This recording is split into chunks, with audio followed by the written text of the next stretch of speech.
Your brain does not know the difference between a hungry lion and an unread email.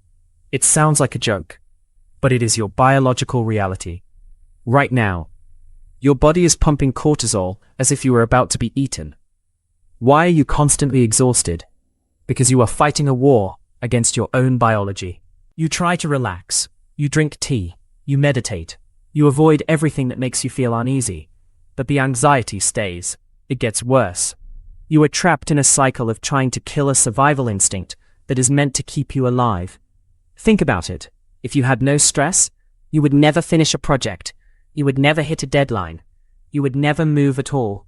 Stress is not the enemy. It is the fuel for your engine. This is the Yerkes-Dodson law in action. Performance increases with stress, but only up to a point. Cross that threshold and you crash. The problem is not the stress itself. It is the interpretation. Your amygdala triggers a fight or flight response in just 0.05 seconds. That is faster than you can blink. By the time you realize you are stressed, your body is already in full survival mode. You feel that tightness in your chest, the racing heartbeat, the sweaty palms. Most people think these are signs they are failing. They are not. They are your body preparing you for high-stakes action. When you view these physical sensations as threats, your brain panics. But what if you viewed them as your body getting ready to perform? Stanford researchers found something incredible. People who view stress as enhancing actually have better health outcomes. They perform better. They think clearer. It is a total reframe. Think of your anxiety like a high-performance sports car. If you drive it at 5 miles per hour, the engine gets hot and inefficient. It was built for speed. When you try to suppress your nerves, you're essentially slamming on the brakes while the engine is revving. It makes no sense. You are burning out your own gears. Instead of trying to calm down, try to channel it. Turn that nervous energy into focus. Use the adrenaline to sharpen your senses. Your body is giving you a gift. It is giving you extra energy. Stop fighting it. Start using it. There is a catch. Chronic stress is different.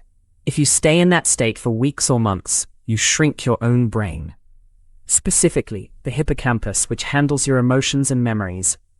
That is when it becomes dangerous. That is when you need to step back.